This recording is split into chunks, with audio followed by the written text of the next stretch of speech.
ধিক্কার জানাই পুলিশরে। আবারও আরেকটা জুলাই আন্দোলন হওয়ার দরকার, কারণ হাদি ভাইয়ের বিচারের দাবিতে সাধারণ জনগণ দাঁড়াইছে, আর তোরা সেই জায়গায় লাঠিপেটা করছস, গলি ছড়ছস। তোদের মতো বেঈমান কাপুরুষ তোদেরকে দেশের বাইরে লাত্তি দিয়ে ফাটানো দরকার। আর দেশের একটা কাডাম বসাইছে রাষ্ট্রপ্রধান ইউনুস, মুগ্ধা কথাও কইতে পারে না, কোনো কিছু করতেও পারে না।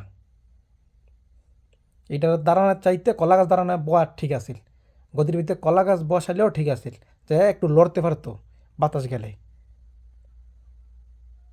আপনি আপনি যমুনা থাইকা বের হয়ে আপনি কি বলতে পারতেন না যে বাবা তোমরা বাসায় যাও, তোমাদের সাথে আমিও একমত আছি, আমি তোমাদের বিচার দেখব, হাদির বিচারটা আমি দেখব, আমি করব।